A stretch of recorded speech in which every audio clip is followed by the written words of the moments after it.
Hello, students. How are you doing? Let's continue the last topic, that is plastics.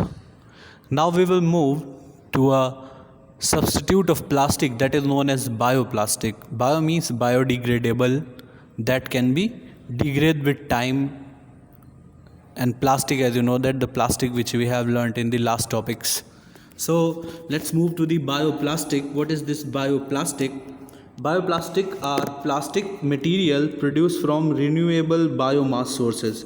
यानी bioplastic ऐसा plastic होता है जिसे हम रिन्यूएबल बायोमास मतलब कि जितना भी हमारा नेचुरल बायोडिग्रेडेबल सब्सटेंसेस होते हैं, जैसे आपके वेजिटेबल ऑयल्स, वेजिटेबल मटेरियल्स, सूखी घास जो स्ट्रॉ होती है, रिसाइकल्ड फूड वेस्ट यानी कि जो फूड वेस्ट हमारे इकट्ठा होता है, इन सब से जो हम प्लास्टिक बनाते हैं that is known as bioplastic.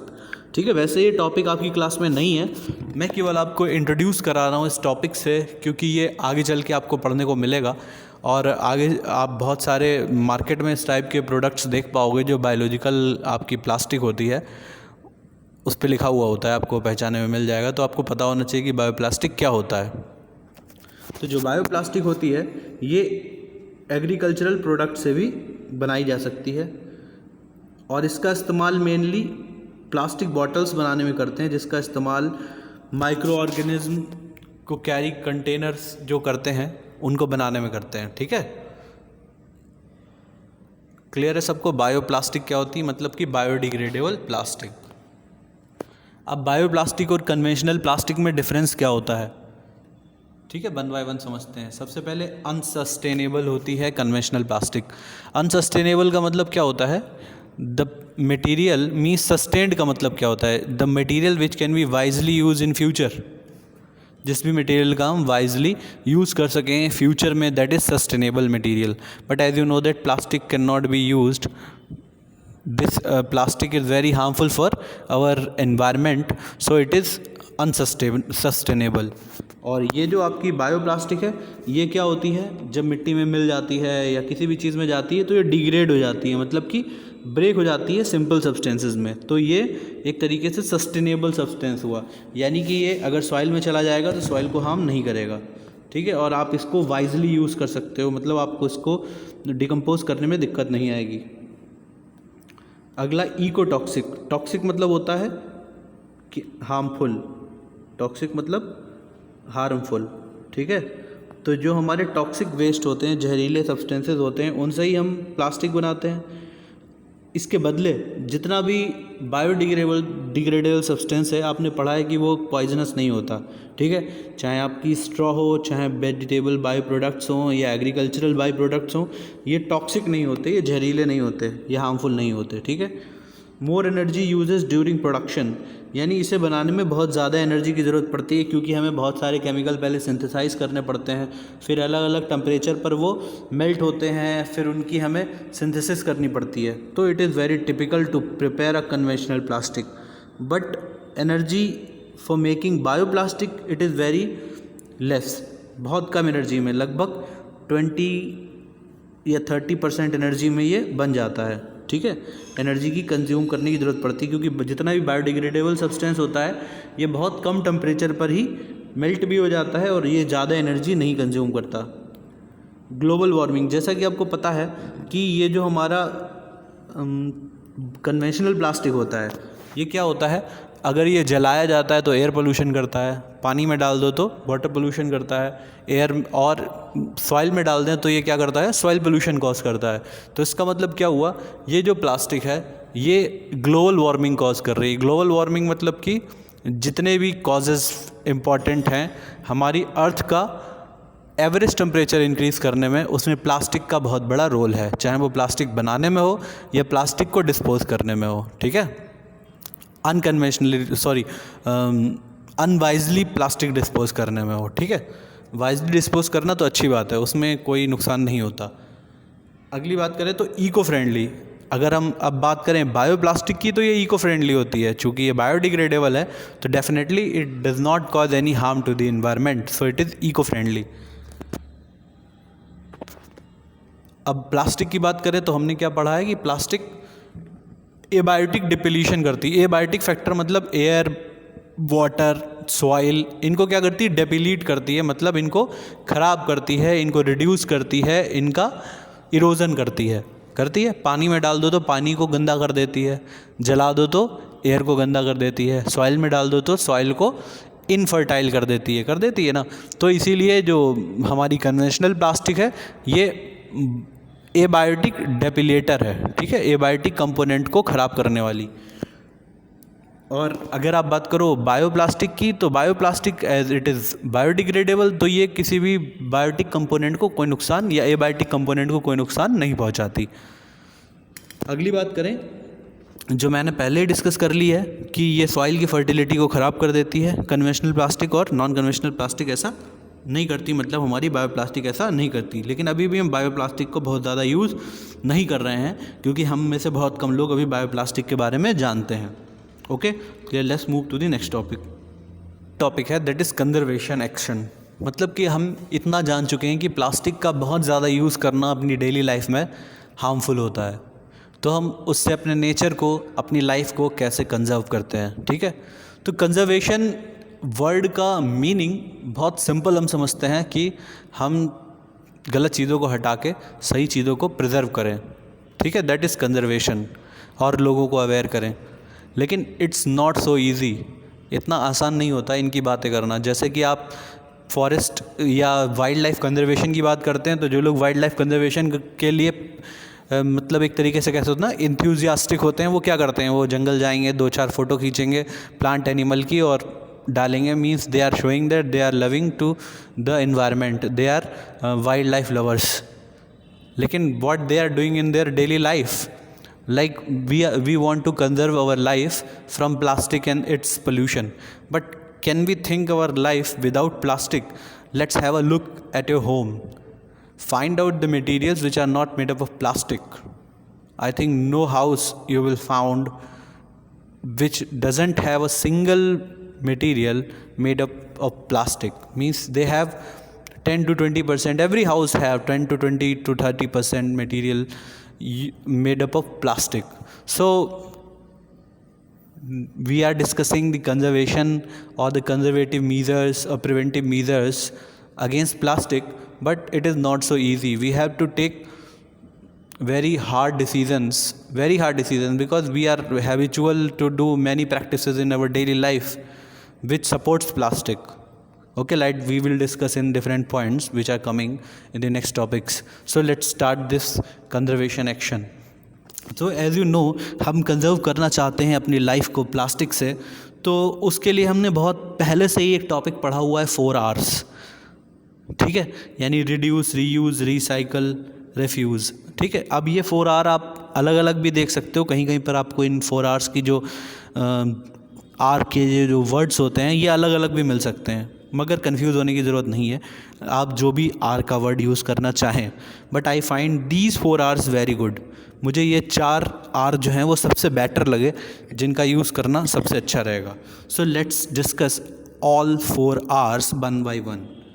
The first is refuse. As you know, refuse means मना करना, ठीक है। तो रिफ्यूज़ करने का मतलब क्या हुआ कि हम रिफ्यूज़ कर रहे हैं प्लास्टिक का यूज़ करने से, हम मना कर रहे हैं कि हम प्लास्टिक यूज़ नहीं करेंगे, ठीक है। तो से नो टू प्लास्टिक, सबसे पहले क्या करें हम, say no to plastic, single use plastic. अपने घर पर हम प्लास्टिक का यूज़ ना करें। अपनी डेली लाइफ में अगर हम कहीं जाते हैं तो हम प्लास्टिक मटेरियल्स को लेने से बचें, ठीक है। सबसे सिंपल एग्जांपल, हम जब मार्केट जाते हैं तो अधिकतर लोग की हैबिट होती है कि they don't carry their home made bags, carry bags. When we reach to the shop and we purchase some material, when we see that we are not having any material, we say that please give me a polythene. Generally nowadays, as you know, that polythene is banned, so we are having different kind of carry bags made up of biodegradable substances, but we should refuse to take these bags also. Have a habit to carry a bag, homemade bag which is made up of clothes. हम लोग के घर में mother's जो बहुत सारे bags, जिसे घर पे हम लोग झोला बोलते हैं ना, तो वो बैग्स कैरी करना सीखें। It is a good habit, जब भी कहीं जाएं तो एक कैरी बैग अपने साथ रखें, जिससे आपको अगर कुछ ख़रीदना पड़े तो आप उसमें उसे रख सको। और प्लास्टिक, किसी भी चीज़ का यूज़ जो प्लास्टिक से बनी हुई है उसका यूज़ ना करें, कंपैरेटिवली किसी मेटेलिक सब्सटेंस का यूज़ कर लो, ठीक है, ज़्यादा अच्छा रहेगा। तो प्लास्टिक को हमें ना कहना है अपनी डेली लाइफ में जितना हो सके। It is very difficult because most of the materials are made up of plastic और the synthetic fibre nowadays, but we will try to do this. Okay, let's move to the next topic, that is reduce. Reduce means using less plastic artifacts. अपनी daily life में plastic artefacts का use कम करना। Reduce करना मतलब कम करना। Clear है सबको? अगला है रीयूज़।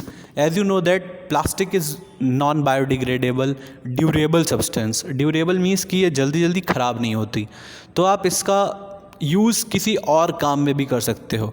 जस्ट इमेजिन कि वी डू सम एक्टिविटीज़ और you have listen anywhere the best out of waste. Some people have a habit to make substances in another form, like कि उन्हें अगर घर पे टेल्कम पाउडर का डिब्बा मिल गया तो उन्होंने उसे ऊपर से कट किया और उसको पेन होल्डर की तरह यूज़ करने लगे। या बहुत सारी चीज़ें हम क्या करते हैं, सजावट के लिए बना लेते हैं। घर पे सजावट के लिए बहुत से आर्टिफैक्ट प्लास्टिक मटेरियल को बनाए जाते हैं सजावट में, बेस्ट आउट ऑफ वेस्ट करके बनाते हैं हम उसे, ठीक है। तो दिस इज़ कॉल्ड रीयूज़। आप उसे बार बार यूज़ करें। Recycle, it is very common and we are doing this practice in our daily life. We used to sell all the old broken plastic artifacts to the kawadi wala, whatever we used to say. Right now I am not familiar with the word of that kawadi wala.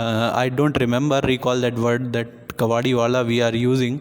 तो जो scrap ख़रीदता है वो लोग plastic, paper, iron, glass ये सब खरीद ले जाते हैं ना, तो they are purchasing these scrap for recycling. उसका रिसाइकल करके नया प्लास्टिक बन जाता है ना, first class plastic, second grade, third grade plastic, ये सारे प्लास्टिक हमारे बनते हैं।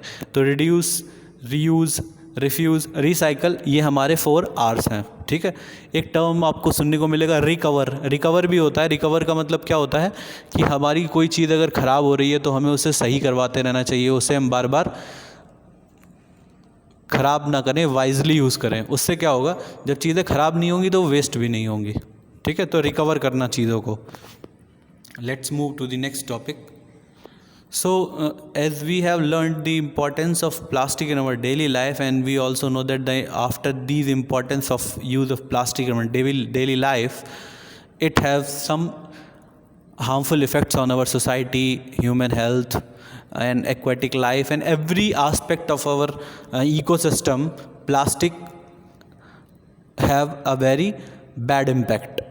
So what can we do as a active citizen? आप अपने लेवल से क्या कर सकते हो प्लास्टिक को रोकने के लिए? सो let's discuss one by one this point. देखो ये पॉइंट्स जो मैं डिस्कस आपसे कर रहा हूँ, ये पॉइंट्स केवल यही पॉइंट होंगे, इट्स नॉट नेसेसरी। आप इससे ज़्यादा पॉइंट भी डिस्कस कर सकते हो अपने साथ या अपने दोस्तों के साथ कि हम क्या क्या कर सकते हैं प्लास्टिक को रिमूव करने के लिए अपनी डेली लाइफ से, ठीक है। तो let's discuss one by one.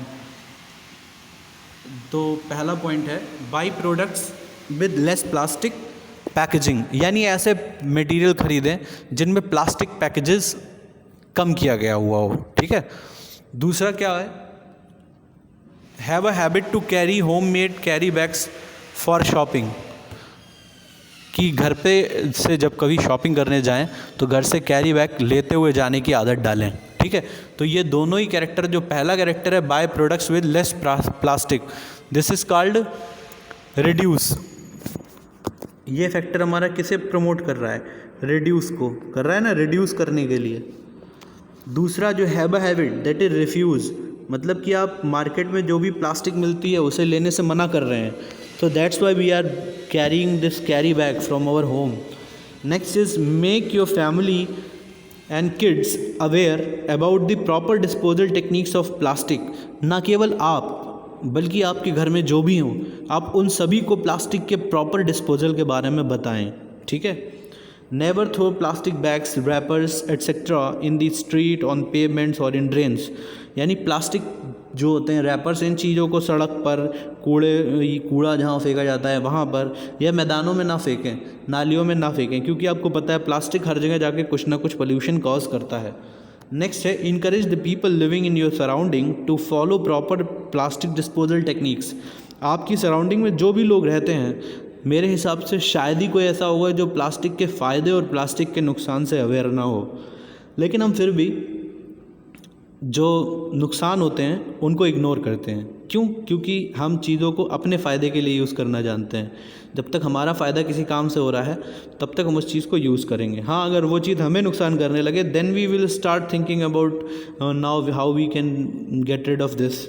So don't think about your own, think about the society and the you can say na our ecosystem. So encourage people living in your surrounding to follow the proper disposal techniques, कि वो proper disposal techniques को follow करें। आपने class 6 और 7th में पढ़ा होगा कि कैसे हम लोग प्लास्टिक या डिफरेंट काइंड के वेस्ट को कैटेगराइज करते हैं और अलग अलग टाइप के डस्टबिन्स बनाए गए हैं, अलग अलग टाइप के वेस्ट को डिस्पोज करने के लिए बनाए गए ना, तो हमको उन चीज़ों को फॉलो करना है। So these are some facts, some steps which you can take to prevent plastic in your daily life. So let's move to the last topic.